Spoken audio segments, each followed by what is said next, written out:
Welcome back to the deep dive. Today, we are going to get a little uncomfortable. Just a little bit. Not emotionally, hopefully, but definitely physically.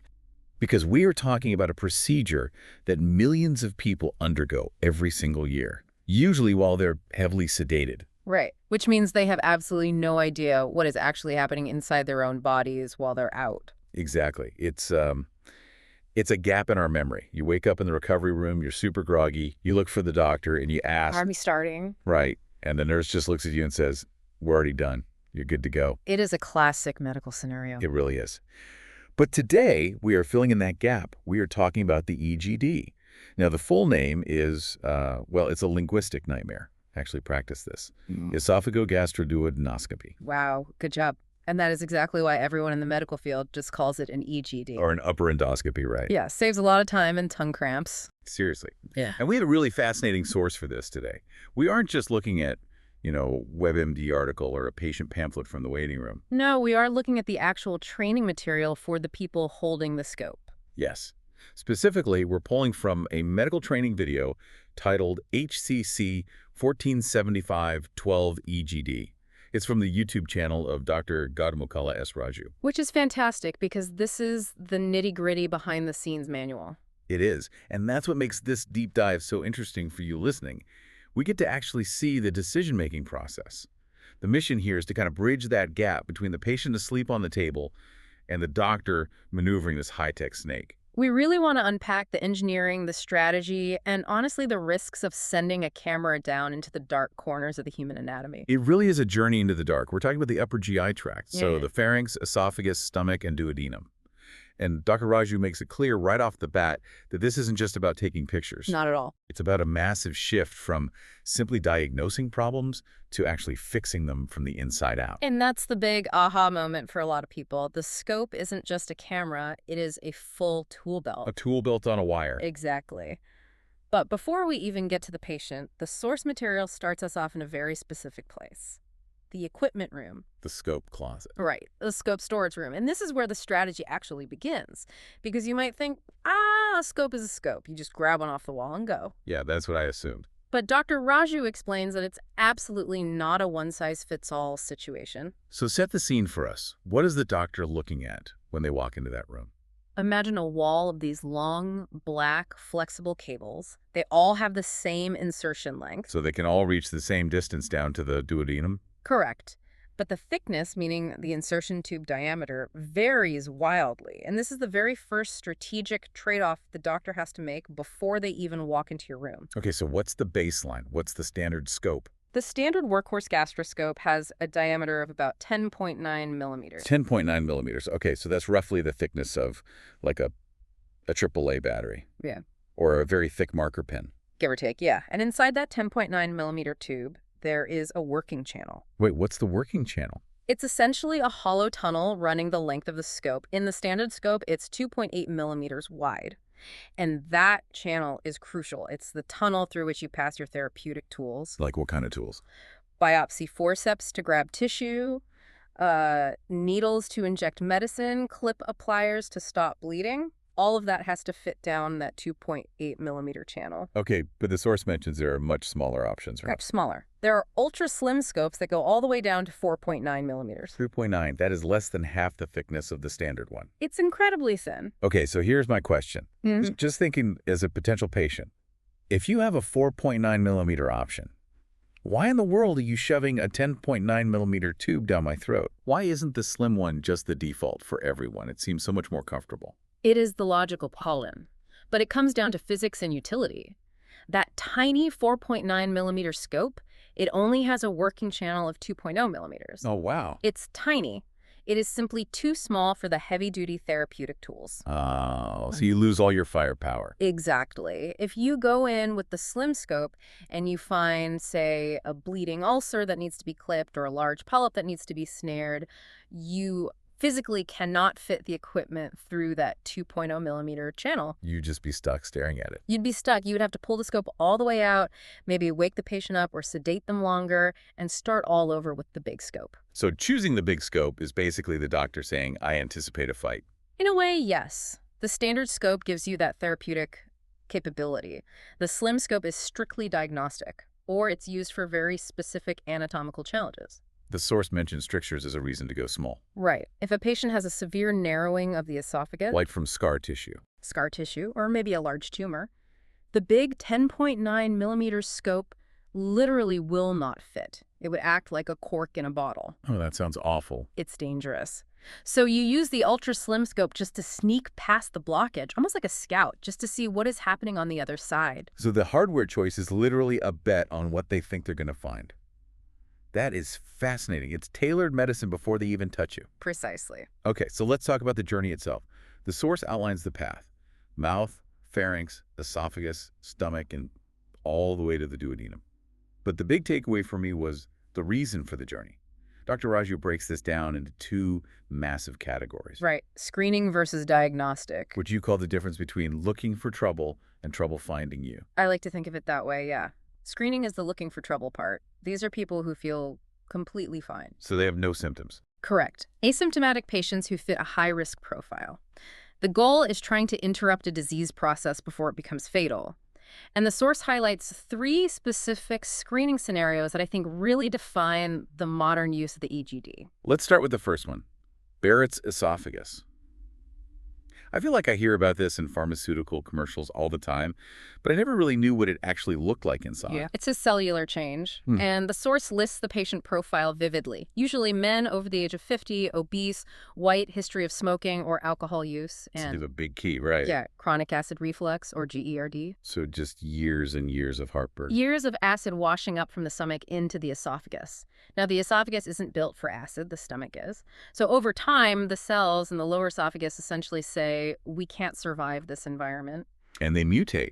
They change into intestinal-type cells to protect themselves. That's the metaplasia that the source mentions. Yes, intestinal metaplasia. And visually, it is striking for the doctor, because normal esophageal lining is pale, almost a whitish pink, but Barrett's tissue looks exactly like the stomach lining. It's described as salmon pink. Salmon pink. That is a very specific color palette for the inside of a body. It really is. It contrasts sharply with the beefy red of the stomach. If you see that salmon pink color creeping up the pale esophagus where it absolutely doesn't belong, that's Barrett's. And why is that so bad? Because Barrett's is the stepping stone to esophageal cancer. If you catch the salmon pink stage, you can treat it before it turns into a tumor. You have to take a biopsy to prove it, but catching it early is the whole point. Wow. Okay, the second screening scenario felt a lot higher stakes to me. Oh. Liver cirrhosis and varices. This is essentially plumbing under extreme pressure. When the liver is scarred, which is what cirrhosis is, blood can't flow through it easily. It acts like a dam. So the blood has to go somewhere else. Right. It backs up and tries to find detours to get back to the heart, and one of those main detours is the veins in the lower esophagus. These are the varices. Yes. These veins get swollen, dilated, and the walls get very thin. They're essentially varicose veins, but inside your throat. And the danger is that they burst. Faint if they birth. It's a catastrophic, life-threatening bleed. And what struck me is that the source was incredibly specific about where the doctor has to look for these. It wasn't just a general, hey, look around the esophagus. It's highly precise. Dr. Raju instructs trainees to look specifically between the 12 and 1 o'clock positions and the 6 and 7 o'clock positions on the esophageal wall. It's like checking the blind spots on your car. You have to know exactly where to look or you'll miss a huge hazard. You really do. You have to actively hunt for them, because if you miss them and they burst a month later, you missed your chance to prevent the bleed. It requires a lot of discipline from the endoscopist. Okay, and the third screening category. This one was based entirely on demographics, which surprised me. Yes, specifically screening for gastric cancer. The source notes that in Japanese and Korean populations, and that includes Japanese and Korean Americans, the incidence of gastric cancer is significantly higher than in the general U.S. population. Is that genetic or is it diet? It's likely a complex mix of both, but the source focuses heavily on the clinical protocol here. If you have a patient from these demographics, your threshold for screening them with an EGD is much lower. The goal is to catch it early. Exactly. Find precancerous changes or early stage cancer where you can maybe just scrape it out with the scope rather than having to remove the entire stomach later with major surgery and chemo. So that's the proactive side. Let's catch it early. Now let's flip over to the detective work. This is the diagnostic side. This is when I come into the clinic and say, Doc, something is wrong. Right. This is where the EGD becomes a tool for solving mysteries. Huh. And the source breaks this down by common patient complaints. Let's run through them. Let's start with heartburn. I'm taking pills, taking omeprazole, whatever, and it's just not working. What are you looking for when you go in? Aside from the Barrett's we already talked about, I'm looking for erosive esophagitis. Meaning the acid is actually doing damage. Exactly. Is it burning holes in the lining? Or we also look for a mechanical failure. The source mentions a hiatal hernia. That's where the stomach pushes up into the chest, right? Yes. Your diaphragm is supposed to act as a tight seal around the esophagus to keep the stomach down in the abdomen. If the stomach slides up through that hole into the chest cavity, that seal is broken. And acid just spills up freely. Freely, and you can see that clear as day with the scope. The stomach is quite literally just in the wrong room. Unbelievable. Mhm. What about abdominal pain? Just that gnawing stomachache that won't go away. For that, we go lower. We check the stomach and the duodenum for gastritis, which is just inflammation, or for ulcers. So an ulcer is essentially an open sore. Grace, yes. We check if it's caused by H. pylori bacteria or maybe NSAID use, taking too much ibuprofen or aspirin over a long period. And unfortunately, dull pain is also how stomach cancer can present, so we're always ruling that out. Here's one symptom that genuinely freaked me out a bit in the text. Dysphagia. Trouble swallowing. This is a very classic indication for an EGD. The patient says food just gets stuck, it feels like it won't go down. The doctor has to go in and determine, is this a plumbing blockage or is the pump broken? I really love that analogy. Explain the distinction between the two. A plumbing blockage is a physical obstruction, a stricture. The scope goes down and you literally see the road narrow. So what causes that? It could be benign scar tissue, say from years of acid reflux pulling the tissue tight as it heals. Or worst case, it could be a malignant tumor growing into the lumen and blocking the way. And what about the pump problem? That's a motility issue. The source mentions a condition called achalasia. Achalasia. Right. The esophagus isn't just a pipe, it's a muscle tube. It's supposed to squeeze the food down rhythmically. In achalasia, it just stops squeezing. Or the valve at the very bottom refuses to relax and open. So the food just sits there in the chest. It just sits there. The scope helps you visualize that lack of movement or the tightness of that bottom valve. Okay, moving on to the most alarming symptom listed. Bleeding. Specifically, vomiting blood. This is an absolute red alert. If you are vomiting bright red blood, or if you're passing... Which is black. Toady stool, right. Yeah. The source said it smells terrible. It is incredibly distinct. If you have those symptoms, it means you are actively bleeding somewhere in the upper GI tract. Wait, if the blood is coming from the upper GI tract, why is the stool black? Shouldn't it be red? Because digested blood turns black. If it's bright red coming out the other end, the bleed is usually lower down, near the exit. If it's black, it means it originated in the stomach or esophagus and has traveled through the entire digestive system, getting broken down along the way. So you go in with the scope to find the leak. Immediately. Yeah. You are looking for those burst varices we mentioned, or a deeply bleeding ulcer, or a tear in the lining from violent vomiting. That's called a Mallory Weiss tear. You have to find it to stop it. There was one more diagnostic flag that really surprised me. Weight loss. Or chronic diarrhea. Unexplained weight loss, especially in younger people. The source specifically links this to checking for celiac disease. I honestly didn't realize you diagnosed celiac with a camera. I thought it was just a standard blood test. The blood test is the initial screen, but the scope provides the absolute confirmation. The endoscopist will go all the way past the stomach, deep into the duodenum, which is the first part of the small intestine, and take a biopsy. What exactly are you looking for down there? You're looking at the villi. These are the tiny, finger-like projections that line the intestine. Their job is to absorb nutrients from your food.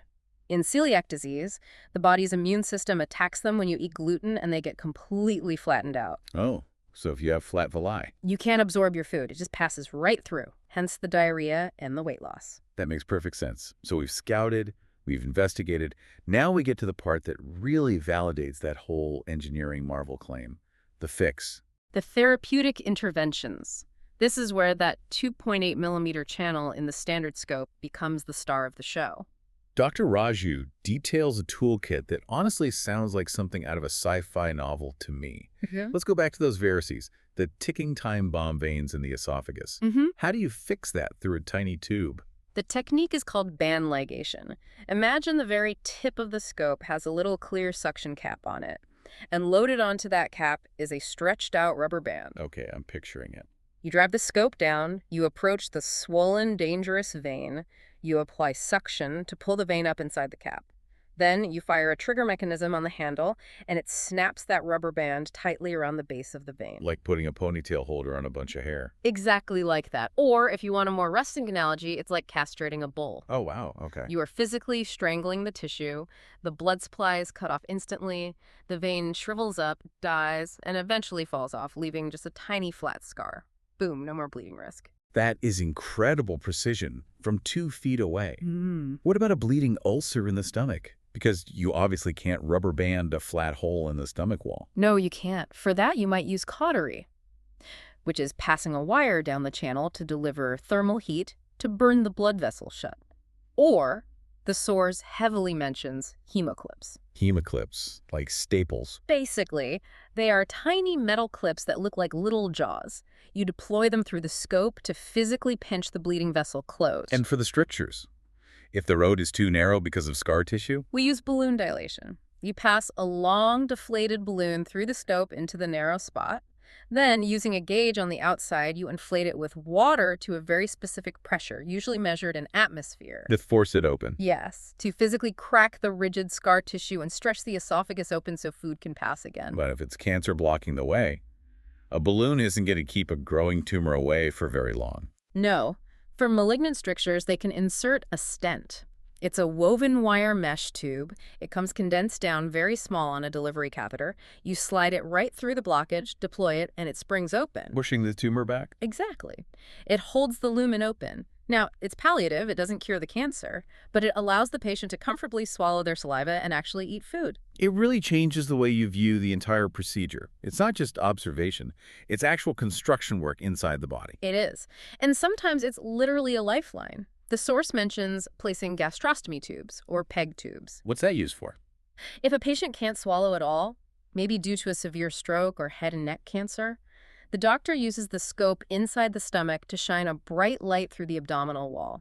They find that light spot on the skin from the outside, make a tiny incision, and pull a feeding tube directly into the stomach. Incredible. It's just so versatile. But we have to look at the dark side of this, because the source has an entire section titled Adverse Events. Poking around inside delicate organs isn't risk-free. It's not, and Dr. Raju categorizes these risks very clearly. They are significant. The first big one is aspiration pneumonia. This is mostly a problem because the patient is sedated, right? Mostly, yes. When you are heavily sedated, your natural gag reflex is suppressed. If you happen to vomit, or even if just normal saliva and stomach acid pool in the back of your throat, you can easily inhale that fluid into your lungs. Which causes a severe chemical burn or a bacterial infection in the lungs. Exactly. The source lists the classic signs to watch out for post-procedure. Dyspnea, which means sudden shortness of breath, a spike in fever, and new cloudy shadows appearing on a chest x-ray. How do they stop that from happening in the first place? It's a coordinated team effort. The anesthesiologist is strictly guarding the airway. If they assess the risk is high, like if the patient is bleeding heavily or has a full stomach, they will intubate. Put a breathing tube in. Right. To seal off the trachea completely so nothing can get in the lungs. If the patient isn't intubated, the endoscopist has to be incredibly aggressive with suctioning to keep the throat clear of pooled liquid. Okay, risk number 2, bleeding. Which feels ironic since we just talked about using the scope to stop bleeding. It is the great paradox of endoscopic intervention. Whenever you take a biopsy or you use a snare to snip off a polyp, you are deliberately creating a wound. Usually it just self-seals, right? Usually, yes, it's tiny. But sometimes, especially if a patient is on blood thinners or has a clotting issue, it just won't stop bleeding. The source mentions syncope as a major warning symptom here. Syncope means fainting. If a patient goes home, stands up, and immediately faints, or if they start vomiting fresh blood, it means the procedure site is actively bleeding. How do you fix that? It requires a multidisciplinary approach. You might do another endoscopy to try and reclip it, or you bring in interventional radiology to plug the blood vessel from the inside, or, as an absolute last resort, open surgery. Wow. And then there's the big one, the complication that every doctor fears, perforation. The hole. Accidentally poking the tip of the scope or a tool completely through the wall of the GI tract. The source breaks this down by location because the warning signs are totally different. If you puncture the esophagus, how do you even know? Ideally, you see it happen on the camera and you clip it shut right then and there. But if you miss it, the patient will wake up in absolute agony, severe chest pain, fever. But the source highlights a very specific radiological finding you look for: pneumomediastinum. Break that word down for us. Pneumo means air. The Mm. mediastinum is the space in the center of your chest between the lungs where the heart sits. Air does not belong there. So if there's air there, If you do a chest x-ray and see a halo of air around the heart, it means air leaked out of a hole in the esophagus. that sounds absolutely terrifying. It is a massive surgical emergency. The chest cavity is a sterile space. You do not want bacteria-filled saliva leaking out of the esophagus into the chest. And what if the hole is lower down, like in the stomach or the duodenum? Then the imaging changes. You look for free air under the diaphragm. The abdomen is usually packed tight with organs. If you take an x-ray and see a black pocket of air fluting up under the diaphragm muscle, it means the stomach or bowel has been breached. What is the protocol when the doctor sees that? Immediate action. NPO, which means nothing by mouth. Start strong IV antibiotics immediately to prevent sepsis, and then a hard clinical decision. Can we go back in with the scope and close it with clips from the inside? Do we need to place a drain? Or do we need to rush the patient to the OR, cut them open, and sew up the hole? It really underscores why that very first decision we talked about, the scope size, matters so much. Yeah. Using a forceful push with a large 10.9 millimeter scope on a tight, inflamed stricture is basically a recipe for a perforation. Exactly. It's a game of millimeters, angles, and pressure. You have to respect the tissue. You can't just force it. So kind of zooming out here, we've gone from the scope closet to the operating table, all the way to the recovery room. What is the big takeaway from all this source material? For me, it's just the incredible evolution of the tool. The EGD started decades ago as a way to just peek inside and see what was wrong. Now it is a primary, highly advanced therapeutic platform. It does everything. We are screening healthy, high-risk people to stop cancer before it starts. We are diagnosing really vague symptoms like weight loss with absolute visual certainty. And we are performing actual surgeries, banding veins, opening strictures, placing feeding tubes without making a single incision on the patient's skin. It totally puts the phrase routine procedure into a new perspective. Right. It's not just a quick checkup. Not at all. It is high-stakes engineering operating inside the human body. For you listening, the next time you or a family member is scheduled for an EGD, you know it's not just a generic test. It's a tailored mission. And you know that the doctor is making a dozen strategic choices, from the diameter of the scope to the level of sedation before they even touch the patient. Absolutely. It is tailored, proactive medicine at its finest. I want to leave everyone with a final thought that struck me while reading Dr. Raju's notes on balancing these risks versus the rewards. Go for it. We spent all this time talking about the immense power of this tool. It can burn, it can stretch, it can ligate tissue. But the difference between a life-saving intervention and a life-threatening perforation is often just a slightly wrong angle, or just a tiny bit too much pressure from the doctor's thumb. It is a humbling reminder. Despite all this high-tech, fiber optics, high-definition video processing, and mechanical engineering, medicine at this level is still a manual art. It relies entirely on the feel and experience of the hands holding the scope. A manual art performed completely in the dark. Perfectly said. That is it for this deep dive into the inner scope. Thanks for trusting us with your gut today. We will see you next time. Stay curious.